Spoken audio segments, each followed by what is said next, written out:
Todo mundo achou aí? Amém? Diz assim a palavra do Senhor. A partir do versículo 35. Marcos, capítulo 4. A partir do versículo 35. Diz assim: Naquele mesmo dia, ao cair da tarde, pediu aos discípulos: passemos para a outra margem. Eles então, despedindo-se da multidão, o levaram no barco, assim como estava. E outros barcos o seguiam. Aconteceu que levantou-se um tremendo vendaval, ou uma grande tempestade. E as grandes ondas jogavam ou batiam para dentro do barco, de maneira que este foi se enchendo de água. Jesus estava na popa, dormindo com a cabeça sobre um travesseiro. Os discípulos o despertaram e suplicaram: Mestre, não te importas que pereçamos? Então ele se levantou, repreendeu o vento e ordenou ao mar: aquieta-te, silencia-te. E logo o vento serenou e houve completa bonança. E indagou os seus discípulos: por que sois covardes? Ainda não tendes fé? Os discípulos, contudo, estavam tomados de terrível pavor e comentavam uns com os outros: quem é este que até o vento e o mar lhe obedecem? Vamos orar, fecha teus olhos aí e oremos.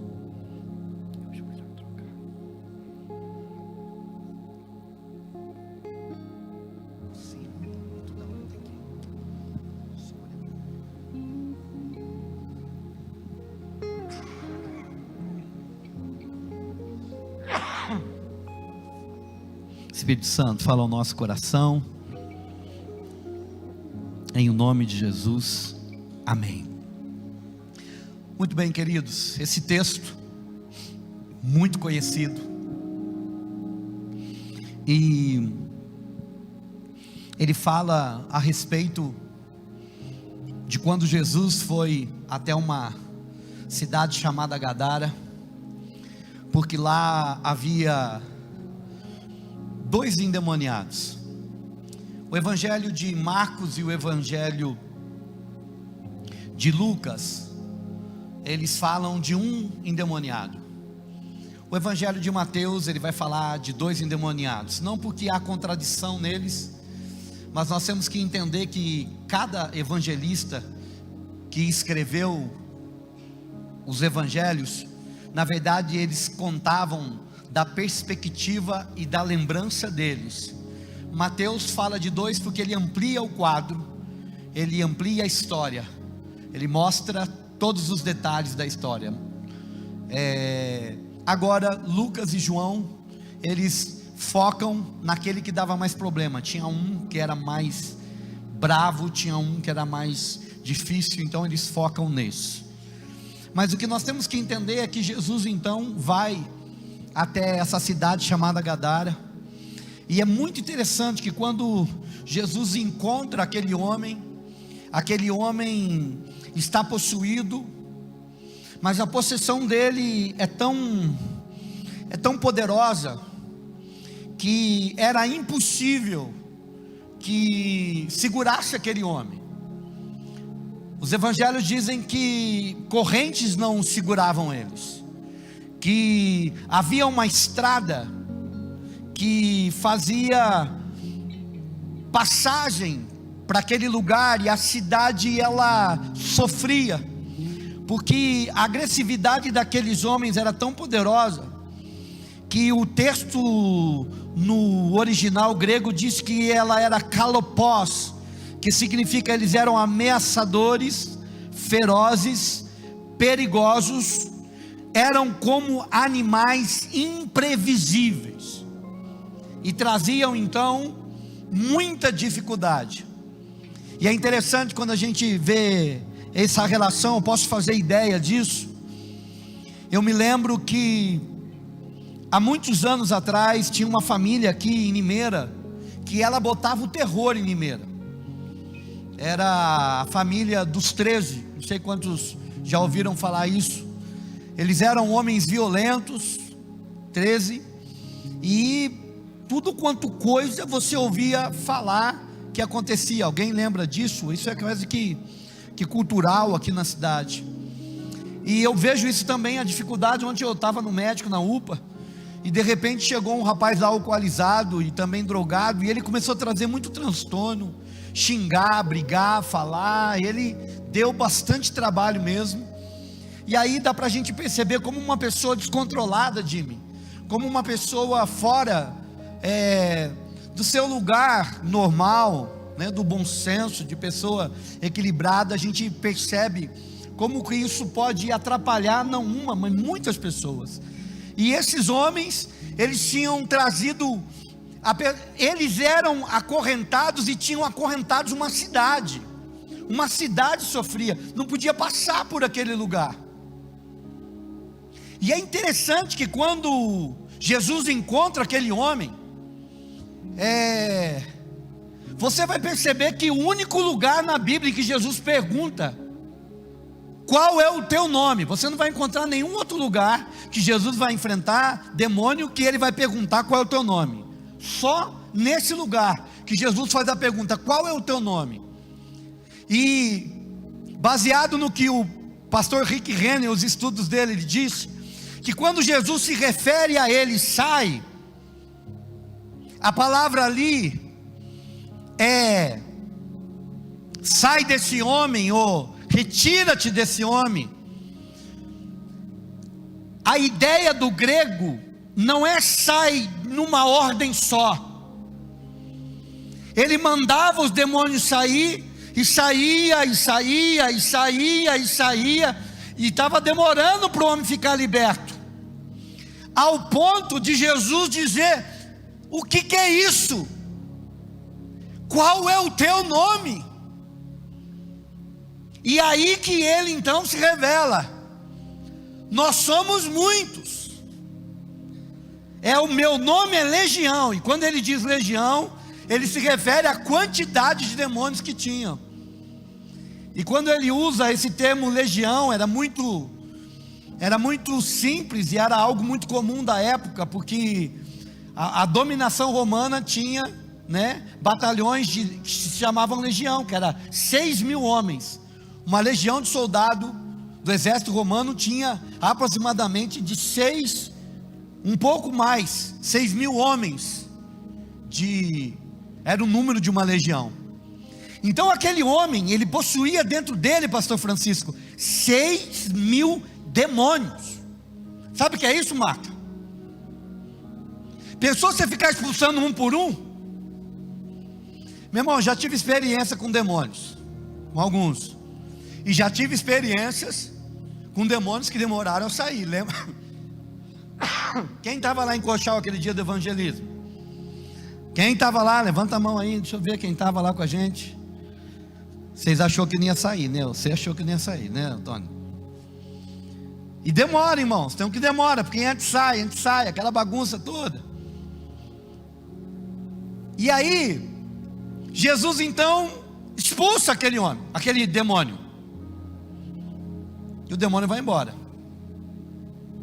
E o pastor Rick fala algo extraordinário que eu guardei muito no meu coração.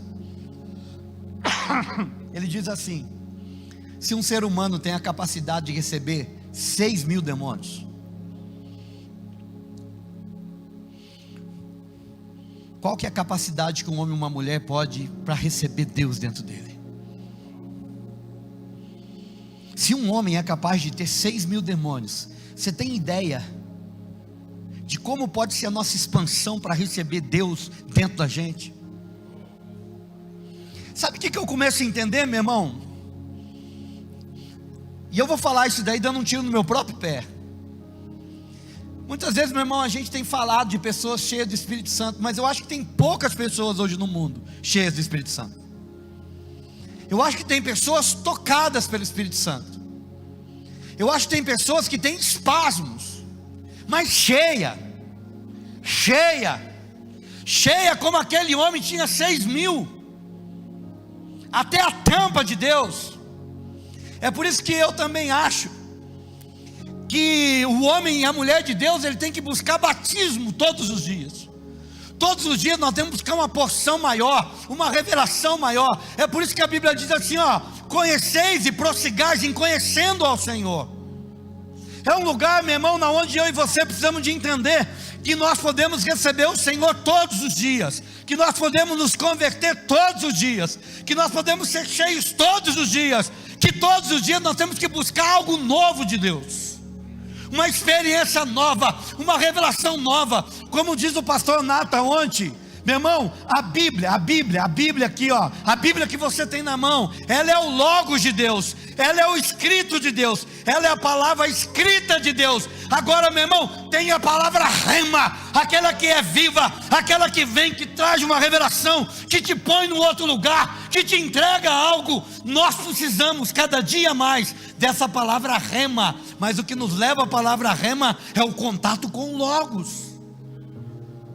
Quantas vezes eu estou lendo, e de repente a rema se abre, é algo vivo que pum, bate no coração.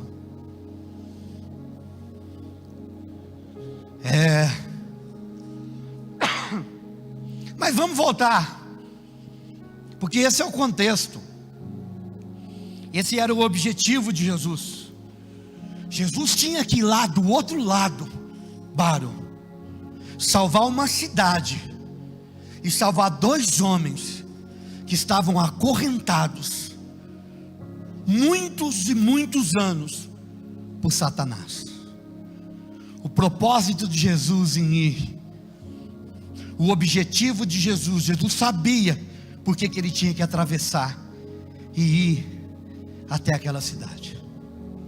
E aí então, vamos ver o que acontece quando Jesus diz assim: vamos para o outro lado da margem. Jesus nunca falava realmente o que tinha que fazer, ele só dava o primeiro passo. Vamos lá para o texto. Diz a palavra que quando eles entraram no barco, versículo 37, aconteceu que levantou-se uma grande tempestade, um grande vendaval. A palavra levantar aqui, ou levantou, vem do verbo da palavra ginomai, que significa algo que te pega de surpresa, algo que acontece de repente, algo não previsto, ou que te pega desprevenido. Talvez uma das traduções seria do nada, o que significa que os discípulos estavam dentro do barco e do nada, puf, a tempestade acontece. E não era uma tempestade de chuva, porque olha o que o texto diz. Aconteceu que se levantou-se uma tremenda tempestade, e as grandes ondas jogavam ou se batiam para dentro do barco, de maneira que este foi se enchendo de água. Olha que interessante que nós precisamos de entender. Quando a Bíblia diz que eram ondas gigantes, grandes, o termo ali é megalei, que significa, olha que interessante, algo enorme. Então se levanta uma grande tempestade, mas olha o que o texto diz, Jimmy, não é uma tempestade de chuva, é uma tempestade de vento. Repete comigo: vento. Não é de chuva, Lisa, é de vento. E essa tempestade de vento, ela começa então a levantar ondas, que são ondas enormes, e elas começam então a bater no navio, elas se jogam no barco. Aquela tempestade de vento que acontece do nada, a ginomai, ela começa a jogar o que? Ondas atrás de ondas. Agora o que é interessante disso, e eu preciso que você entenda comigo,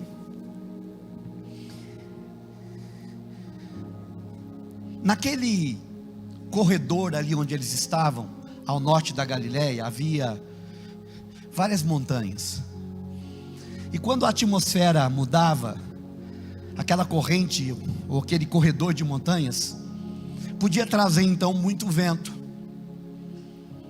Talvez alguns teólogos, alguns estudiosos podiam dizer que aquela tempestade foi iniciada, ou a responsabilidade daquela tempestade é por causa daquele conjunto de montanhas, e começou a ventar. Só que tem uma palavra no texto que é muito interessante, que significa assim, e as ondas se jogavam, batiam no barco. Agora olha o que é interessante dessa palavra se jogavam, é no original grego epibalo. Repete comigo, epibalo. A palavra epibalo vem de por cima, ela é dividida em duas palavras, epi, que significa por cima, e balo, que dá a ideia de jogar como se estivesse jogando uma bola, como se estivesse jogando uma pedra. O epibalo é que as ondas vinham por cima, como se alguém tivesse jogando essas ondas para cima do barco, como quem joga uma bola, como quem joga uma pedra. E o epibalo é uma referência que você não vai encontrar no algo natural. O que significa isso, pastor? Porque quando você poderia dizer assim, olha, algo natural, você não vai encontrar isso como referência à natureza. A onda epibalo, por causa da tempestade que foi gerada para a natureza. Esse epibalo, ele só é aplicado na condição de pessoas ou entidade. Você está acompanhando comigo, sim ou não? Então, aquela tempestade de vento, que gerava aquelas ondas enormes, que estavam sendo jogadas ao barco, a palavra epibalo então revela que não era algo natural, não era da natureza. A palavra epibalo só entra em referência quando é pessoas ou entidade. Está acompanhando aí, sim ou não? Muito bem. Então, a conclusão que chegamos é que aquela tempestade, aquelas ondas, não era a natureza que tinha gerado, mas elas tinham um cunho espiritual. E é interessante que essas ondas, ou essas grandes ondas, que o texto 37 diz, no grego significa uma sucessão de ondas. O que é isso? Vinha uma onda atrás da outra. Vinha a onda da direita, da esquerda, vinha a onda de tudo quanto é jeito. Pastor, como que o senhor pode dizer que era tão difícil, que era tão aterrorizante essas ondas? A maioria dos discípulos, Tobias, eram homens experientes do mar. Eram homens que estavam acostumados a navegar naquela região, e eram homens, Sabrina, que estavam acostumados com tempestades.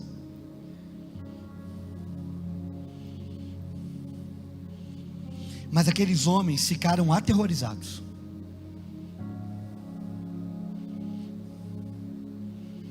Agora deixa eu te falar uma coisa.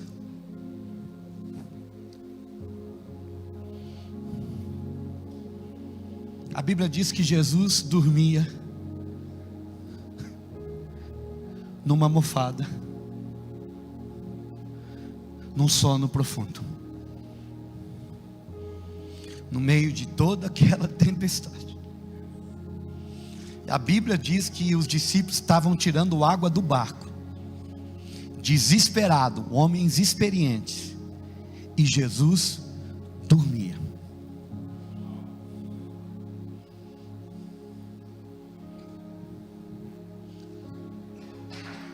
Cara, isso ensina tantas coisas pra gente.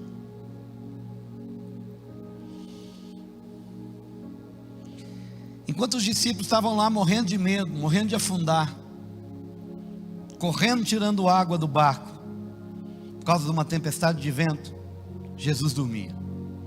Quando você pega aqui a palavra almofada, no original não era só uma almofada de cabeça, era uma almofada maior. Para Jesus se acomodar naquela almofada, ele estava quase que em posição fetal. Ele estava dormindo mesmo, sono profundo. Mas deixa eu te falar uma coisa que me chama bastante atenção. Todas as vezes, meu irmão, preste atenção, que nós vamos sair de um lugar e ir para o outro, todas as vezes que o Senhor vai nos levar a realizar algo para Ele, ou todas as vezes que nós vamos sair de um nível para ir para o outro, todas as vezes que Satanás perceber que nós estamos nos movimentando para que o reino dele perca, todas as vezes, meu irmão, que Satanás identifica que aquilo que ele estabeleceu está em perigo, ele sempre vai tentar nos parar. Nessa hora, nessa movimentação, nessa decisão de tomada, nessa decisão de ir até onde Deus diz que temos que ir, quando Deus nos direciona, vai até lá, vai acontecer. O diabo sempre vai levantar algo, ele sempre vai colocar algo para que eu e você não cheguemos aonde Deus quer que cheguemos. Domingo aconteceu algo extraordinário nessa igreja. Domingo passado, a palavra que liberada foi como uma bomba no mundo espiritual. Talvez você não tenha notado a dimensão com a força que veio aquela revelação daquela palavra. Ela posicionou a igreja Sal e Luz num lugar. Os holofotes do mundo espiritual, eles se abriram para essa igreja. Meu irmão, eu estou pouco me ligando das pessoas que ficam ouvindo eu na YouTube depois e fica falando que eu sou presunçoso. Eu não sou presunçoso, eu sou um homem de fé, que crê no que Deus falou para mim. Eu sou um homem que sonha, eu sou um homem que crê, e vou morrer crendo, e vou viver as promessas de Deus. A palavra do Senhor diz: eu criei, por isso falei. Só fala quem crê. E aí, meu irmão, aquilo que Deus colocou nas nossas mãos, houve um abalo no mundo espiritual. Satanás viu por que nós estamos aqui. Meu irmão, quando eu liberei aquela palavra domingo, que eu tinha ouvido e tinha visto que os cachorros, que Satanás e seus demônios estavam saindo daqui como cachorros, gritando. Irmão, várias pessoas chegaram para mim: pastor, eu ouvi latidos, alguns ouviram, meu irmão, o ranger do dente de Satanás.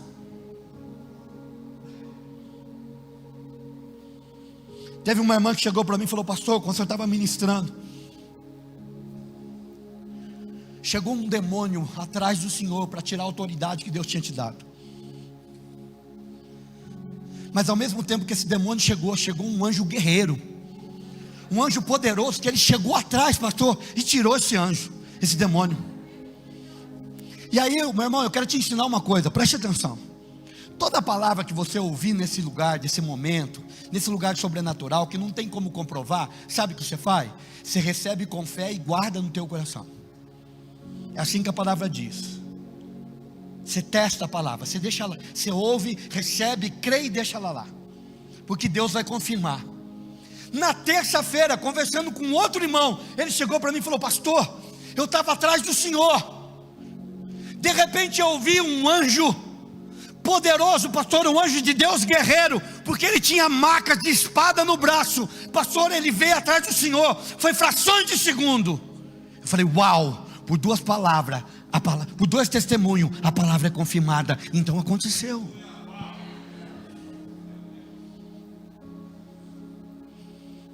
Então, meu irmão, escute. Aquilo que Deus tem para essa casa é algo extraordinário e sobrenatural. E nós estamos saindo de um lugar para ir para outro.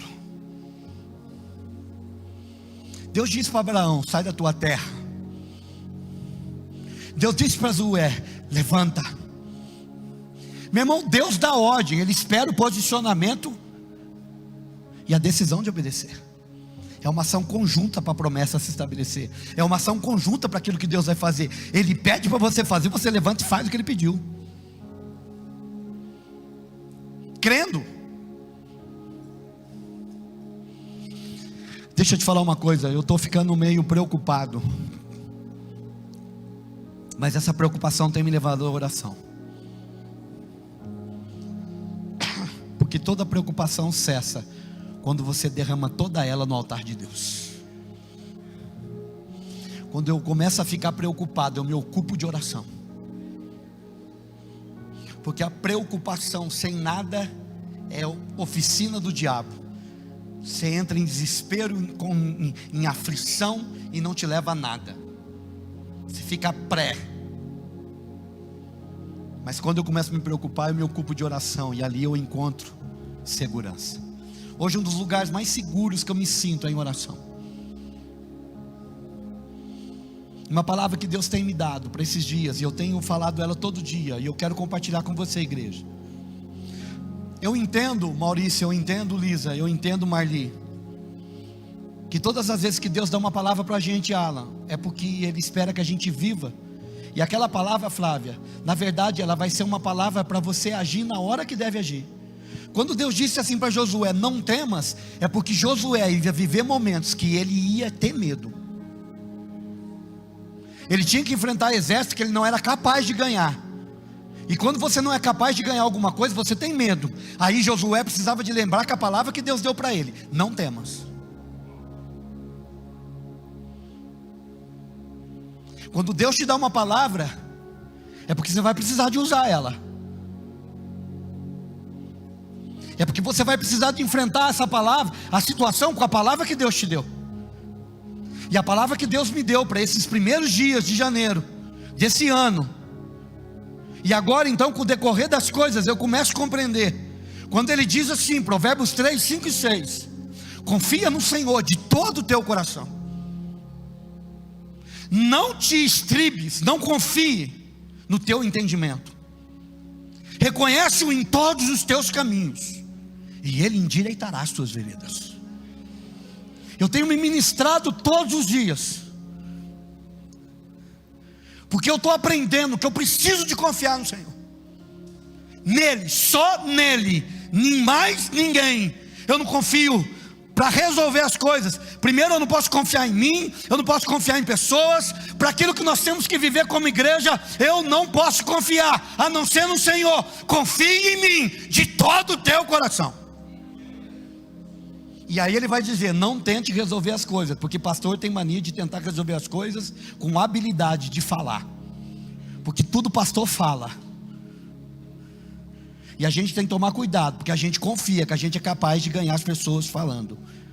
E aí Ele está dizendo assim para mim, não fale, não argumente, não te apoie no teu próprio entendimento,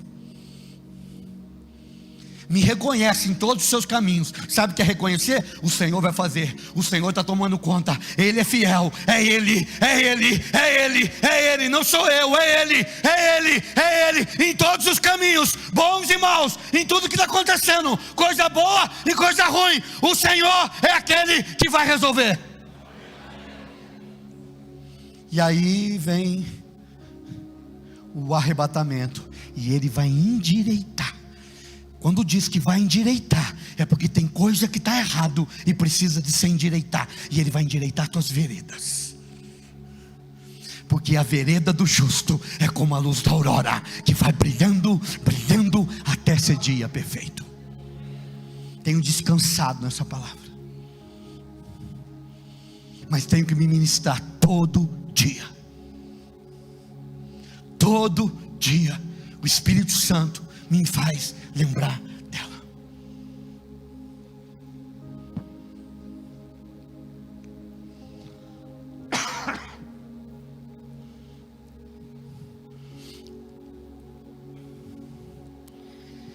É interessante, quando aqueles discípulos estão vendo a viola em caco e Jesus dormindo, a versão King James vai dizer assim, que eles vão lá e acordam Jesus. A ideia que dá, César, parece que Jesus está dormindo aqui, e aí a gente vem: Jesus, acorda aí, ó, tá feia a coisa.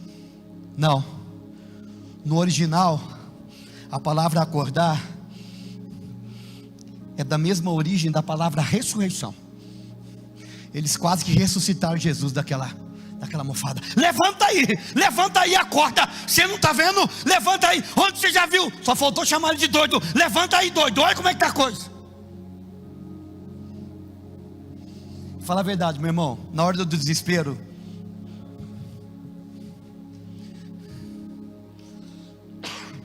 quem aqui tem medo de barata? Rato, aranha, cobra. Meu Deus do céu, tem uma turma que não tem medo de nada aqui, hein? Lobisomem.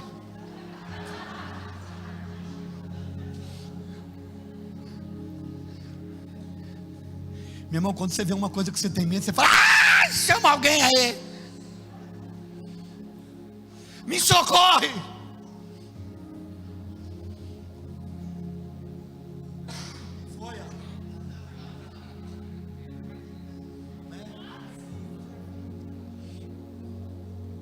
Eles fizeram desse jeito, eles gritaram com Jesus: levanta que não, nós vamos morrer. Porque a conjugação do acordar ali, dizendo para eles é: acorda, acorda, acorda, acorda. Era um monte de gente falando para Jesus acordar. Agora olha que interessante, os 3 evangelhos, que são chamados pelos teólogos de evangelhos sinópticos, que é Mateus, Marcos e Lucas. Por que sinópticos? Porque eles vão contar as mesmas histórias, quase que as mesmas histórias, mas cada um contando diante da tua lembrança e da tua personalidade. O pastor Rick, ele vai então fazer um estudo desse versículo, quando eles estão acordando Jesus, o que cada um deles, só Lucas que não estava lá, mas ele tirou informação com outros, mas o que Mateus, e João escreveram. E olha que interessante, um deles escreve assim: Senhor, Senhor, não te importa que pereçamos? A palavra ali para Senhor é Kyrios, que significa Senhor ou soberano, ou que está sob o controle de tudo. O segundo evangelista vai chamar ele, e a palavra que está escrita é epistaste, que é mestre. Por favor, salva. Então ali um dos evangelhos está falando: mestre, nos salva.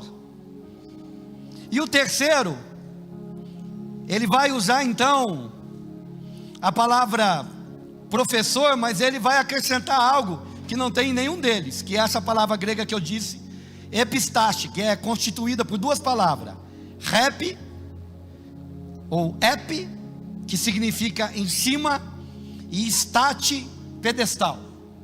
Então na verdade ele estava dizendo assim: mestre, sobe no pedestal e faz alguma coisa, sobe aí numa plataforma e resolve o nosso problema.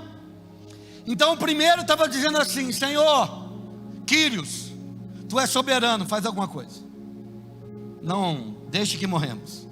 O outro diz assim: professor, faz alguma coisa, não deixe que morremos. O outro diz assim: mestre, sobe aí no pedestal e fala alguma coisa. E aí ele vai fazer, meu irmão, uma aplicação tão linda disso, que ele vai falar dos 3 estágios do problema. O processo, os 3 estágios do processo. Qual que é? Quando o problema começa na nossa vida, a gente começa assim: fica tranquilo, Deus é soberano, Ele está no controle de tudo. Mas quando o problema começa a demorar, o problema começa a demorar, você fala assim: Ele é professor. Deus está querendo ensinar alguma coisa para mim com esse problema. Deus deve estar querendo ensinar alguma coisa para mim. E o terceiro é: levanta aí, sobe e faz alguma coisa. Não é, irmão? As 3 fases do problema não é essa? Deus é soberano, está no controle de tudo. O Senhor está querendo ensinar alguma coisa para mim. E a hora que você vê que a coisa não vai mesmo, irmão, e o barco está afundando, você grita e diz: levanta e faz alguma coisa, se põe no seu lugar. Quantos de nós falamos isso para Deus já? Enquanto você está controlando, você está: Deus está no controle, Ele é Deus. Olha, Deus está querendo uma coisa melhor, Deus está querendo ensinar alguma coisa para mim. E a hora que não melhora mesmo, você fala: olha, faz alguma coisa aí, que senão vai todo mundo morrer. É interessante que esse pastor vai falar, ele fala assim: meu irmão, raramente Deus quer ensinar a gente num lugar de prova, num lugar de desespero, porque no lugar de desespero ninguém tem o coração para aprender. No lugar de desespero ninguém consegue raciocinar para aprender alguma coisa. O que nós temos que fazer é, depois da tempestade, perguntar: Deus, o que eu vou aprender com isso? Agora deixa eu te falar algo que é maravilhoso. Versículo 39 diz assim: então ele se levantou e repreendeu o vento. Uau!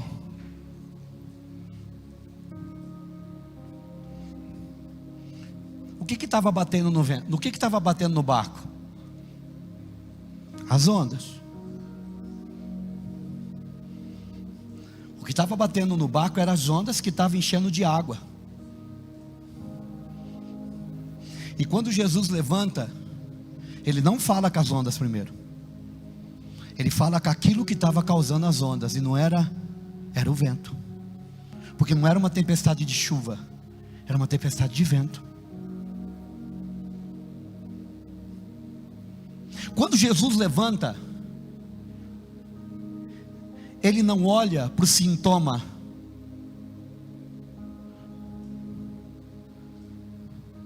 Ele olha para a causa. É interessante, meu irmão, que o vento aqui é como que se a gente dissesse assim, ó: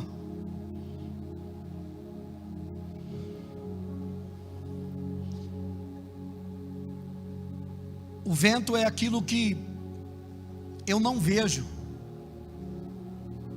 mas é o que está causando.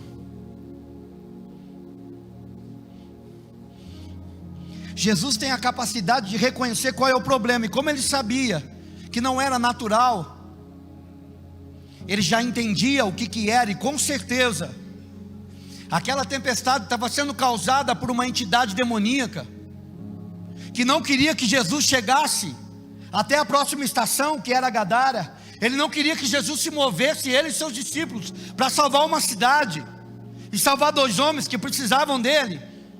Aqueles demônios então se levantam, e querem parar Jesus, querem parar os discípulos. Quando Jesus se levanta, ele vai então direto ao X do problema, e o problema era o vento.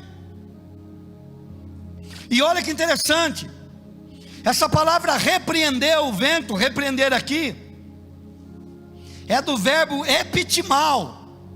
Repete comigo, epitimal. Já está falando grego, irmão. Que significa epi, contra algo, contra, mas agressivo. Timal, honra de uma pessoa. Então, quando você junta essas duas palavras, contra, agressivo, e honra de uma pessoa, que é epitimal, você vai encontrar o que? Atacar a honra da pessoa de uma forma agressiva. Quando a gente ouve essa palavra, repreendeu, nós que somos meio pentecostal, a gente ama quando a gente vê essas coisas na Bíblia, e Jesus levantou e repreendeu, está repreendido, nós gostamos disso. Só que o correto dessa palavra repreendeu, Gabi, não é isso que a gente está acostumado. É algo interessante essa palavra epitimal aqui, Andréia. Porque, Vitor, o que Jesus faz, ele levanta, e ele vai até o vento, e ele começa então, sabendo que a origem daquele vento é demoníaca, ele começa a repreender o demônio, mas ele ataca a honra do demônio. Ele é agressivo. E como Jesus sabe, vamos entender alguma coisa, meu irmão? Como que Jesus estava na eternidade, ele sabe que Satanás é um ser totalmente orgulhoso, e todos os demônios que andam com ele também vivem nesse orgulho. Ele sabe como expulsar um demônio, ele sabe como tratar com Satanás. Você trata com Satanás no orgulho. É por isso que o crente não pode ser orgulhoso, porque todas as vezes que você é orgulhoso, você te faz na mesma semelhança dele, e nós somos semelhança do Altíssimo. Vinde a mim todos vós que estáis cansados, eu oprimido, eu vos levarei. Ele fala assim: vinde até a mim, porque eu sou humilde e manso de coração. Não cabe orgulho na igreja, não cabe ostentação na igreja, não cabe eu achar que eu sou melhor do que alguém na igreja. Mas quando Jesus se levanta contra essa tempestade, ele ataca a honra. Jesus começa a humilhar o demônio, Satanás. Ele vai até que o vento cessa.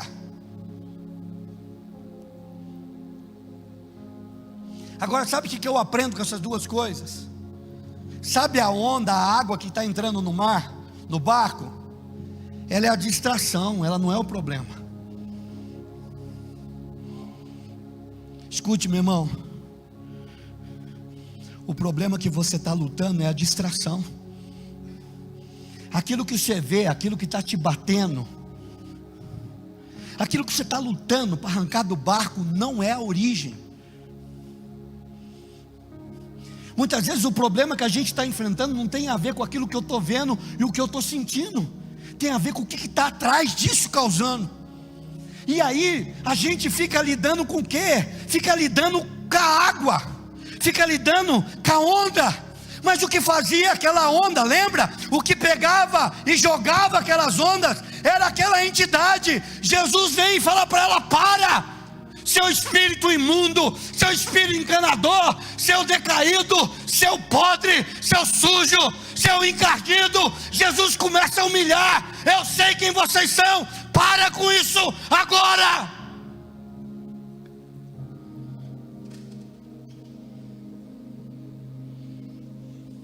Uau! Eu começo a entender algumas coisas sexta-feira, enquanto eu estava sendo ministrado por essa palavra. Deus falou algo no meu coração. Deus disse assim: filho, você precisa de entender uma coisa. Ou vocês vão agora, ou vocês param.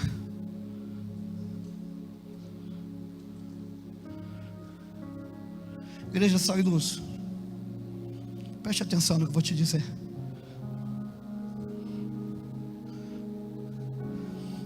Nós não temos outro caminho. Quando você se coloca de frente contra Satanás, você pode ter certeza, você vai encontrar ele no caminho. Quando você se coloca contra o reino das trevas para destituir, você pode ter certeza, você vai encontrar embate. Paulo muitas vezes disse isso nas cartas: porque Satanás me impediu, porque Satanás não quis. Quando ele escreve de Corinto, se eu não me engano, a Éfeso, ele fala assim: vocês sabem que em Éfeso eu enfrentei todo tipo de problema, e enfrentei feras ali é demônios.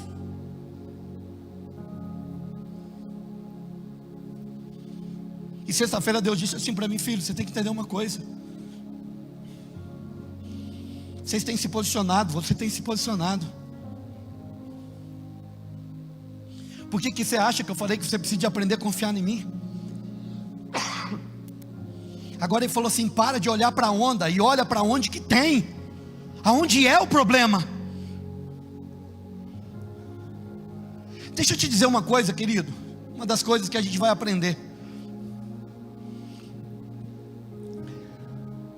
Quando a gente começa a enfrentar um problema sistematicamente, qual seja a área da vida, qualquer área, mas você não consegue romper, você já fez de tudo.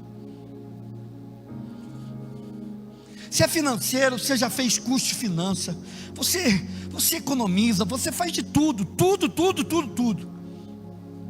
E você não sai daquilo. Um problema emocional, você já fez tudo, meu irmão, e nós temos que fazer tudo que está ao nosso alcance. Tudo que está no alcance humano tem que fazer. A responsabilidade humana, ela nunca é eximada na Bíblia. Nós nunca podemos falar que nós não devemos fazer o que devemos fazer, a nossa parte. Mas meu irmão, depois que você fez tudo e você não consegue romper, eu estou dizendo, desde que não há pecado, desde que você não esteja fora de princípio, desde que você esteja andando segundo o padrão de Deus, desde que você esteja levando uma vida correta diante da palavra, porque hoje também nós temos um problema sério. Muitos problemas que as pessoas estão vivendo seria resolvido simplesmente com a palavra obediência à palavra. Mas então eu estou falando de um outro nível agora. Eu estou falando de gente que anda no nível da palavra, que obedece, que está fazendo de acordo com a Bíblia diz, mas não rompe. Escute. Eu acho que está na hora de você se levantar e tratar do verdadeiro problema. Porque Efésios 6,12 vai dizer: a nossa luta não é contra sangue e carne, a nossa luta não é contra pessoas, a nossa luta não é contra circunstâncias, a nossa luta não é contra aquilo que a gente vê, que a gente ouve e que a gente sente. A nossa luta é contra o reino das trevas. E se você não entender que a tua luta é contra o reino das trevas, você vai ficar tirando água do barco a vida inteira, e você vai ficar apanhando todo o tempo.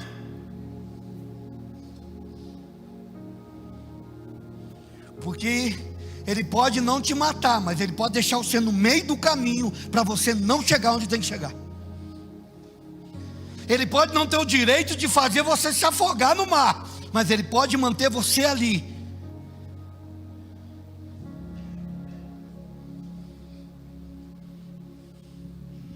Uau!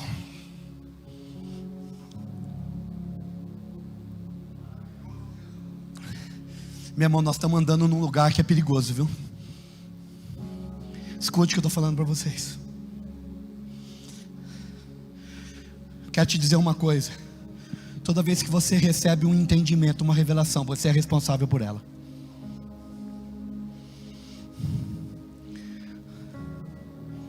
Todas as vezes que você recebe algo de Deus, você se torna responsável por aquilo.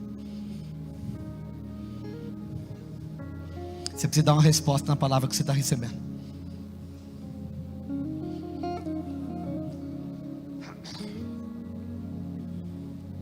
Epitimal. Você tem que se levantar contra aquilo que está causando o problema. Mas eu aprendi uma coisa: para você se levantar contra o reino das trevas, você tem que ter autoridade sobre elas. Deixa eu contar uma coisa para vocês. Vou revelar algo dos bastidores da Sal e Luz que talvez você não saiba. Faz 14 anos que nós temos igreja. Faz 14 anos que todo dezembro nós temos um problema. Faz 14 anos que todo dezembro nós temos dificuldade de relacionamento, de comunhão, de problema e de saída de pessoas. Minha liderança, não é verdade? Todo final de ano nós temos problemas. É um negócio que sai do inferno. Pecado que vem à tona. Ei, escute, essa igreja não é santa. Um monte de gente aqui tem problema, eu tenho problema. E a liderança trata todos os problemas, você só não fica sabendo. Porque você não tem nada a ver com o problema dos outros, é teu que você tem. Porque saber do problema dos outros é só para fofocar. Porque para orar são poucos. Mas faz 14 anos que todo dezembro nós temos problema. E não é um só não, é muitos. Pastor, esse ano tem problema? Teve vários. Sexta-feira eu me levantei, pastor Francisco, na área da minha casa, passando mal. E chutei o demônio. E xinguei ele. Não vou falar do que eu xinguei não, que vocês vão ficar horrorizados. Falei, você vai sair, diabo, você vai sair dessa igreja. Você vai parar de causar esse problema. E eu não vou ficar mais lidando com a água. Nós não vamos ficar mais tirando água do barco, não. Você vai ter que sair, porque a Sal e Luz vai viver o que ela precisa de viver. Nós vamos viver o que nós precisamos de viver. Nós vamos viver. E meu irmão, e foi de imundo para baixo, Milena. Para baixo não, para cima. Seu fedorento, seu fedido, caído. Teu futuro é o lago de fogo e enxofre. Seu desalmado, estúpido, idiota, você que deixou o céu, problema teu, eu vou para lá.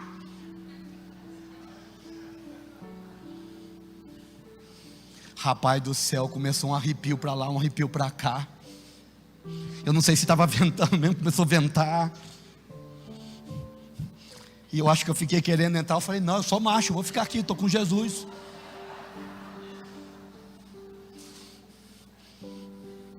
E aí me deu aquela crise de tosse. Tá, pode fazer eu tossir. Eu vou orar tossindo.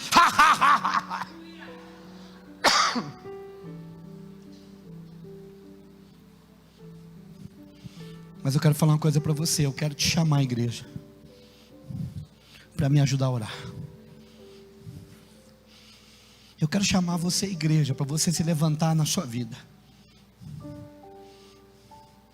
Você se levantar com autoridade e falar, não, eu vou parar de apanhar das ondas. Meu barco não vai ser afundado. Eu vou alcançar o objetivo, eu vou alcançar o propósito. Eu vou viver o que Deus tem para mim lá. Eu vou realizar o que Deus tem para mim. Sabe por quê, meu irmão? Porque enquanto Jesus estava dormindo no barco, sabe o que ele estava dizendo? Pode agitar as ondas, eu vou chegar lá. Eu não vou desistir, eu não vou parar.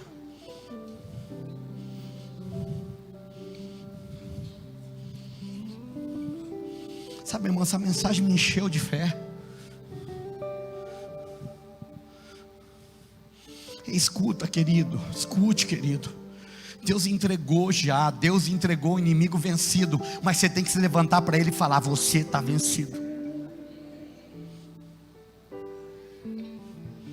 Mas deixa eu te falar uma coisa, por favor, não me tenha por mal, mas frequentar a igreja de domingo não vai fazer você ter autoridade para ir mal no diabo, não. É uma vida com Deus, irmão. É uma vida de oração. É uma vida de Bíblia. Eu fiz um compromisso comigo. Não vejo mais Instagram, não vejo mais sociedade no banheiro, não vejo mais rede social no banheiro. Quando eu sentar eu vou ler a Bíblia. São pequenas coisas, queridos. O nível de autoridade vai aumentando, o nível de confiança, de descanso, o nível de fé. Conforme você anda com Deus, Deus aumenta a tua fé. Conforme você anda com Deus, Deus te dá coragem. Conforme você anda com Deus, meu irmão, aquilo que é de Satanás vai saindo. Sabe, queridos, nós estamos num tempo, pastor Francisco, tão difícil. Eu quero tirar um dia, Milena, para estudar 1 Coríntios 8. A turma está confundindo essa história de liberdade em Deus. O que tem música secular? Todas as coisas me são lícitas, mas nem todas me convêm. Eu não vou ficar, meu irmão, alimentando a minha alma. Eu não vou ficar me alimentando meu coração de algo que pode me levar lá onde eu não tinha Deus.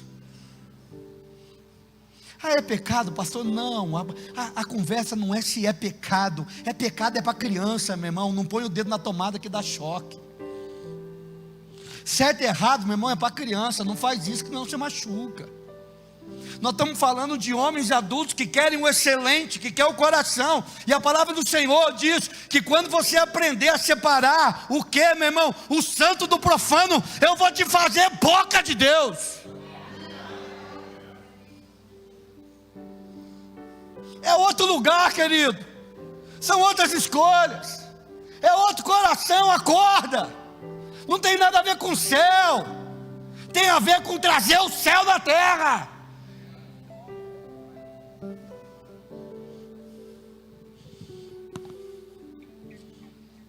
Santo, Santo é o Senhor, Deus poderoso, digno de louvor, digno de louvor. Ele é santo, santo é o Senhor, Deus poderoso, digno de louvor, digno de louvor. Ele é santo.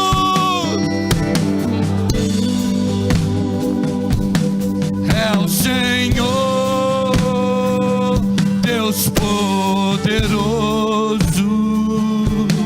digno de louvor, digno de louvor. Ele é santo, santo é o Senhor, Deus poderoso, digno de louvor, digno de louvor. Ele é santo, santo é o Senhor, Deus poderoso, digno de louvor, digno de louvor. Ele é santo, é o Senhor, Deus poderoso, digno de louvor, digno de louvor. Ele é santo, santo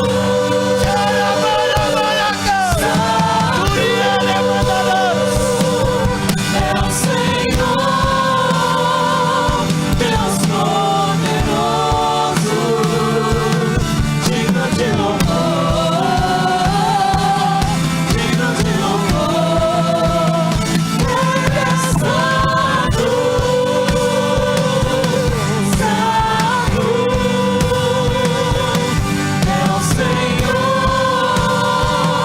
Deus poderoso, digno de louvor, digno de louvor. Amém. Pode sentar, queridos.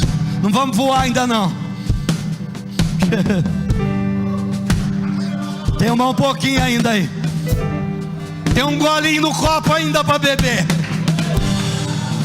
Tem um golinho no copo ainda para acabar de... pode esperar aí, pode sentar vocês aí. Segura aí.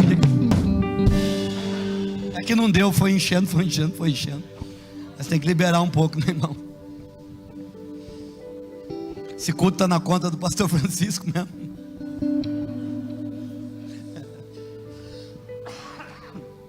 Cara, eu estou tão feliz com Deus. Porque pastor, está indo tudo bem? Não, meu irmão, não está indo muito bem não. Confia no Senhor de todo o teu coração. Não te estribe no teu próprio entendimento. Reconhece Ele em todos os teus caminhos, e Ele endireitará as suas veredas. Sexta-feira então, meu irmão, foi o dia que eu xinguei o diabo. E eu fico imaginando como é que chegou essa notícia lá no inferno. Rapaz, teve um cara lá que xingou nós, hein? Quem que é? É lá da Saúde, eu estou sabendo. Eles estão começando a querer dar trabalho. Vamos mandar umas ondas lá. Vamos fazer o vento soprar. Eles não sabem lidar com a origem do problema. Eles só sabem lidar com os sintomas. Eles acham que é o irmão que fez mal para eles. Ele acha que é o irmão porque não convidou para a festa de aniversário que fez o mal. Ele acha que foi o irmão que não marcou ele. Ele acha que foi o irmão que não ligou para ele. Ele acha que foi o irmão que falou mal dele. Vamos criar esse ambiente de distração para ele ficar perdido, tirando água do barco. Está entendendo ou não? Está entendendo ou não? É por isso que precisa levantar homens de Deus para ver, não, a minha luta não é contra sangue e carne, a minha luta é contra você, diabo, porque o meu irmão é quem eu tenho que apresentar diante de Deus todo dia. Deus chega para Caim e fala: cadê teu irmão? A gente se apresenta em Deus. Deus lá no Pai Nosso, Ele nos ensina a orar: Pai Nosso, Pão Nosso. É Pai Nosso, não meu Pai. Ele não é meu pai, Ele é pai meu e do meu irmão. É Pai Nosso. Vamos terminar essa palavra. E depois que ele então trata com o vento, ele trata com o problema. É maravilhoso isso daqui. Ele olha para o mar e diz assim: mar, te aquieta. A palavra ali, ordenou, ele disse, ele ordenou. É tão interessante que o Rick Renner vai dizer que não tem como descrever essa palavra no grego. Quando ele diz aquieta-te, é o sentido de amordaçar, de amordaçar mesmo. E aí ele vai falar que essa palavra no grego é mais ou menos como se Jesus tivesse olhado para o vento, depois de ter tratado com o demônio, depois que ter repreendido, humilhado o demônio, ele olha para o mar, Murilo, e faz assim, Lisa: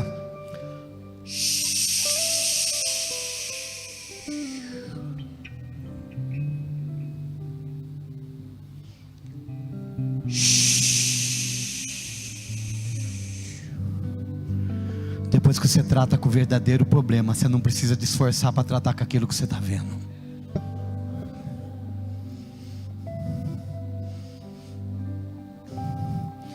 Trata com o verdadeiro problema e chega com o problema de contenda e faz assim, ó.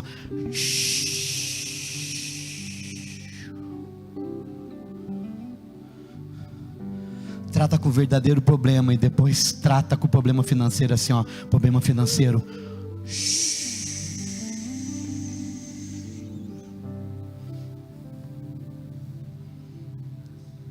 Você entendeu?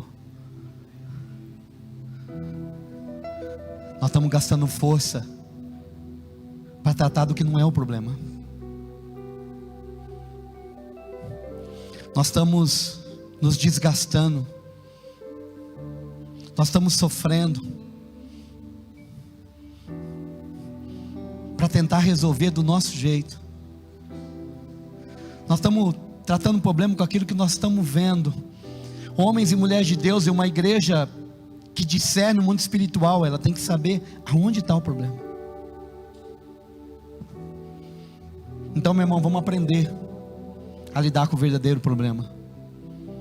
Se uma pessoa te trata mal, querido, não é ela que está te tratando mal, é o que está atrás dela, é o que faz ela te tratar mal.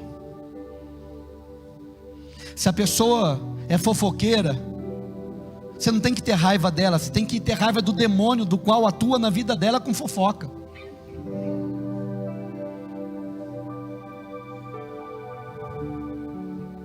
Você está entendendo? Hoje nós vivemos uma coisa que qualquer coisa as pessoas estão querendo desistir do propósito. Ei, o diabo quer isso de mim e de você. Ô meu irmão, eu não tenho um motivo para parar, eu tenho 1000 motivos para parar. Eu tenho que lidar com um problema todos os dias. Muitas vezes eu tenho que lidar com as coisas que a maioria das pessoas não sabem lidar. E é 14 anos lidando com uma palavra chamada ingratidão.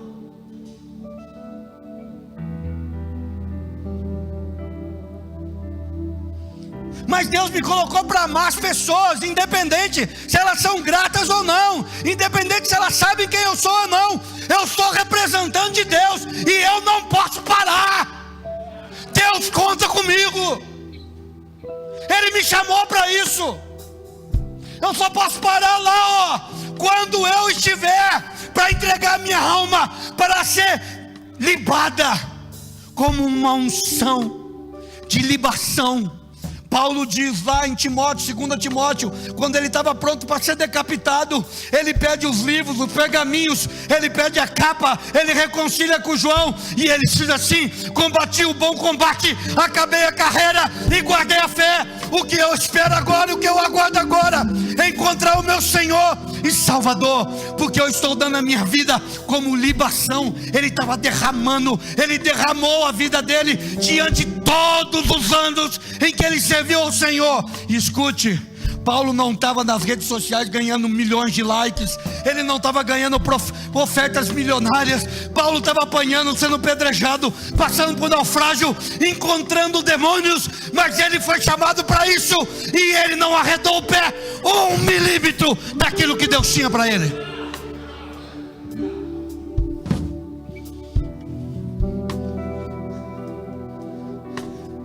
Eis-me aqui, Senhor. É por isso que eu tenho que saber quem eu estou servindo. É por isso que eu tenho que saber qual é o meu chamado. É por isso que eu tenho que saber qual é o meu propósito. Sabe por quê? Porque senão eu vou estar sempre querendo desistir, eu vou estar sempre querendo fugir, eu vou estar sempre querendo mudar.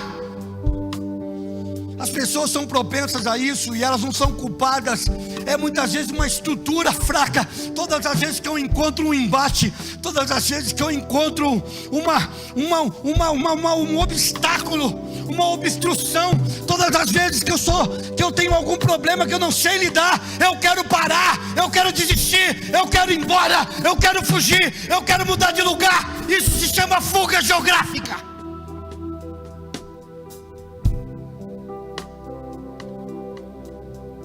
Deus não vai te usar se você é uma dessas pessoas.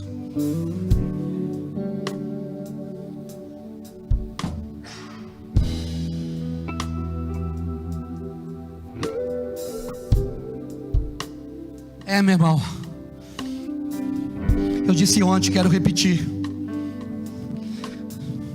Não vou encher o teu coração de mentira. Ei, as coisas não vão melhorar, vão piorar. Eu vou repetir, as coisas não vão melhorar, elas vão piorar. E nesse piorar, muitos vão ficar pelo caminho. Infelizmente. Não é o que eu quero, mas é o que vai acontecer, é o que está acontecendo. Só que as pessoas não entendem, Thalita, que essa terra, que esse céu que nós vemos, eles têm que acabar mesmo. Porque eu disse ontem, quero te repetir para você, meu irmão, é isso. Escute, a palavra do Senhor diz que Ele fará novos céus e nova terra, aonde não haverá planta, onde não haverá dor, onde haverá Covid, onde não haverá mentira, onde não haverá frustração, onde haverá traição, onde haverá dor, onde não haverá cansaço. Haverá um lugar em que nós seremos como Ele, vivendo em plena comunhão. Deus fará, Deus fará. Essa não é nossa terra, esse não é o nosso lugar, essa não é a nossa casa, essa não é a nossa habitação. Somos forasteiros desse mundo.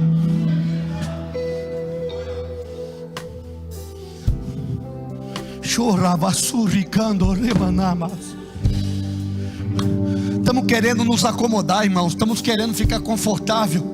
Escute, confortável num lugar que não é teu. Você está maluco? Você continua ainda buscando realização em pessoas, sendo que a única realização é o Senhor Jesus. Escuta, você fica querendo procurar ainda bens em coisas. Eu amo quando a Milena canta aquela canção, que o outro bem eu não tenho, não há nada além de ti. Escute, meu irmão,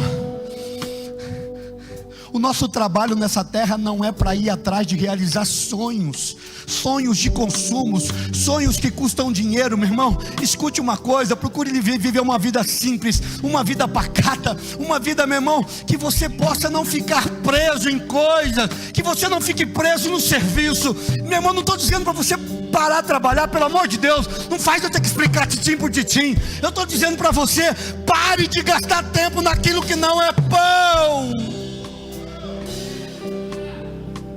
Não ajuntei tesouro no céu, onde a traça, a doença, onde o ladrão rouba e mina, mas ajuntei tesouro no céu.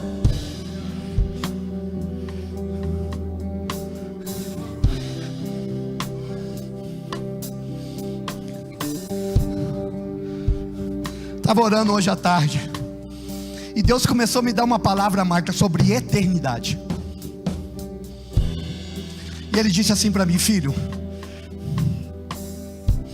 você tem que ser um homem que pensa eternidade, que sente eternidade, que vive eternidade, que fala eternidade, que vibra pela eternidade, que deseja eternidade, porque eu sou um Deus eterno.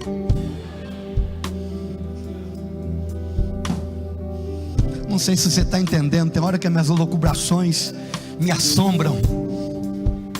Deixa eu encerrar essa palavra aqui, para não ficar ruim para o pastor Francisco.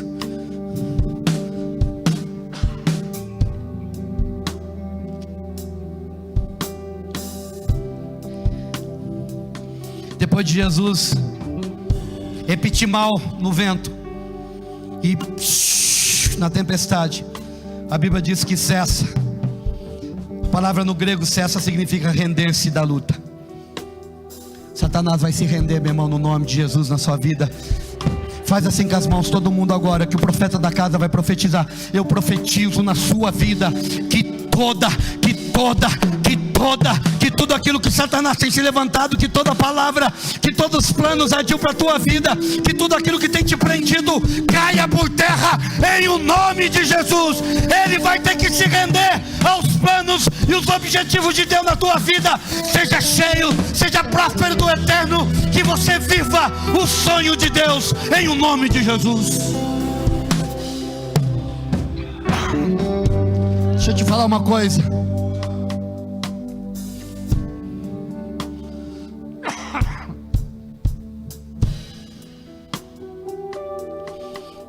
Eu vou pular agora os negócios aqui, senão, porque misturou, né, meu irmão? A mensagem do Rick caminha, virou um negócio. Versículo 40. Jesus levanta e diz assim: que é isso, rapaziada? O que vocês estão com medo? Que temor é esse?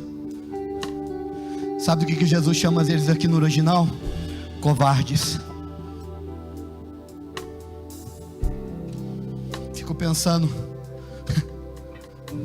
se para aqueles homens Jesus disse covarde, para nós hoje doeu um pouquinho. Ai, não vou mais na igreja não. Eu não vou fazer mais isso não. Mas eu vou parar. Não sei se Deus tem esse chamado para mim não. Louco, o chamado que tem que me custar, irmão. O teu chamado vai te custar tudo. Não é pouco não, é tudo.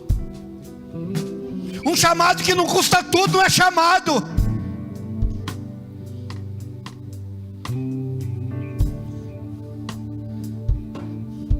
você ainda não tem esse chamado, que você tem que deixar tudo por Deus, você está fora do propósito.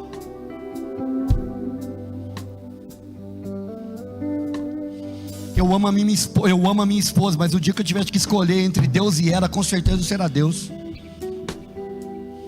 Eu amo meus filhos, morro por eles, mas o dia que eu tiver de escolher entre eles e Deus, a minha escolha é Deus. Eu sei para que eu fui chamado. Eu ministrei uma palavra no café, que o próprio apóstolo Paulo vai dizer a Timóteo: Timóteo, insta a tempo e fora de tempo. E a palavra tempo e a fora de tempo ali no português para a gente parece que é uma redundância, mas no original grego não. No original grego ele diz assim: tempo, kairos, tempo agora, tempo bom. E na outro tempo é akairos, que significa tempo ruim. Ei, meu irmão, faz 14 anos que eu estou nesse púlpito, em tempo bom, em tempo ruim. Eu vou ficar aqui pregando até que eu complete a carreira do Senhor. Teve dias eu vim aqui sangrando,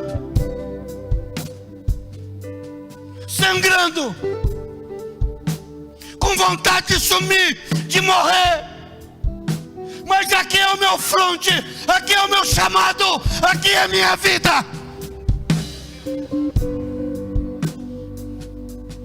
E não deixo até que o meu Senhor diga: sai. Mas pode levantar vento, porque eu vou repetir mal nele, ele vai ter que passar.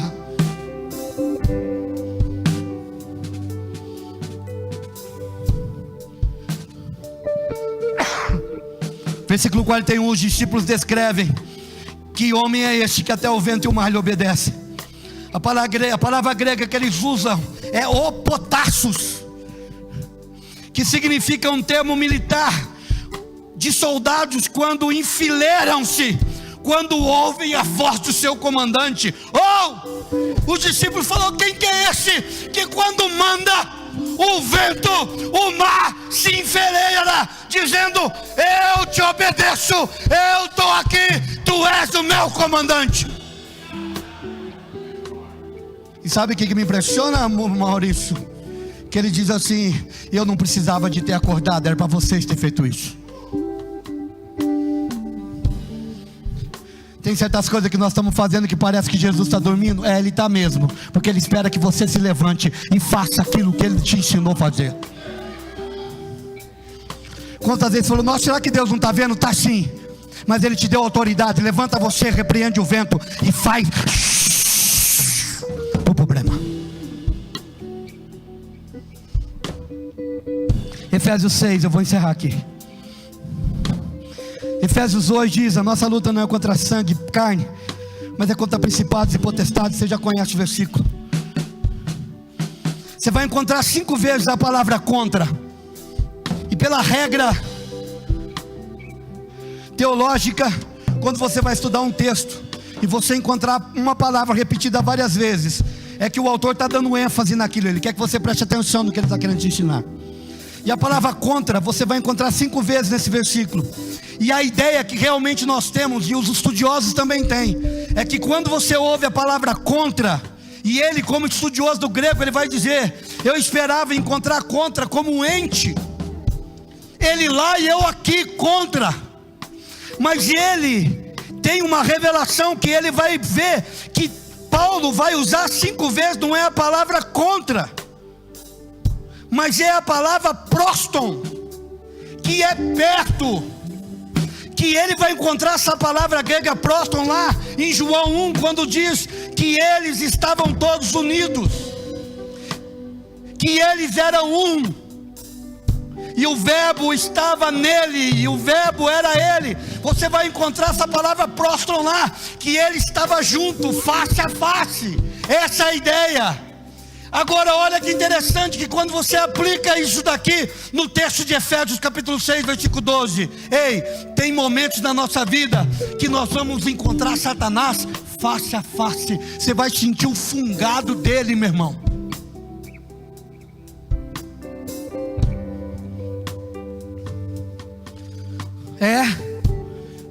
Não é o ser aqui e ele lá não, meu irmão. É o ser aqui e ele assim no céu, para te tirar do lugar, para te tirar do propósito, para te tirar, meu irmão, da onde Deus quer você. Aí você vai ter que resistir o diabo, e ele fugirá de vós.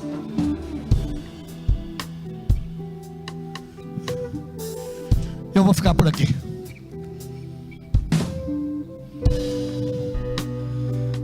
Antes de fazer a oração final,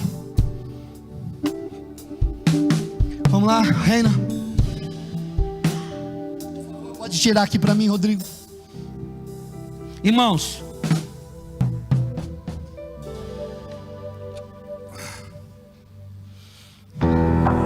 escute, espera aí. Essa palavra, por favor, entenda o que eu vou te dizer.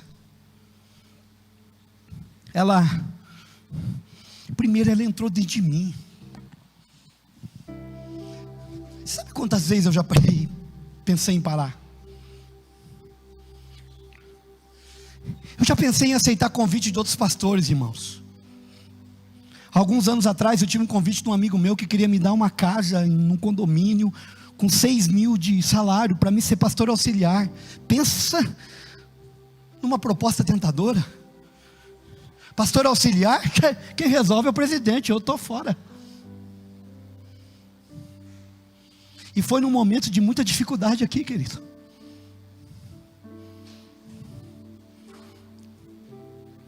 Irmãos, olha aqui para mim.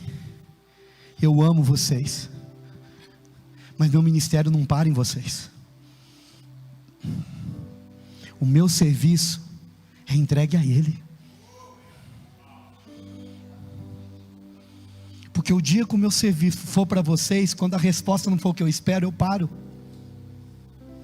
Porque toda vez que eu tenho uma resposta, que eu espero por uma resposta, ela não vem, essa resposta vai me parar. Porque aquilo que te move é aquilo que te para. Se o elogio que te move, o dia que o elogio não vir, você vai parar de fazer, porque o elogio não veio. Não é o que os empreendedores dizem, que todo milionário é milionário porque ele nunca trabalhou para fazer dinheiro, ele trabalhou porque ele queria fazer alguma coisa para a humanidade? Sei lá se isso é verdade, depois de milionário é fácil falar, né? Mas eu acho que deve ter uma coisa de verdade nisso. Aquilo que te move te para. Se o que você faz movido por algo que não é do céu, a terra sempre vai te decepcionar. Mas se você está conectado no céu, o céu nunca vai te decepcionar. Não te mandei eu, esforça-te, tenha bom ânimo, porque eu estarei contigo todos os dias da tua vida, até o final dos séculos. E quando o século acabar, eu vou encontrar ele e vai dizer: servo bom e fiel, foste fiel no pouco, no muito te colocarei, entra no gozo do teu Senhor. É só bênção, irmão, do começo ao fim. Mas quando eu estou focado no certo lá, ó,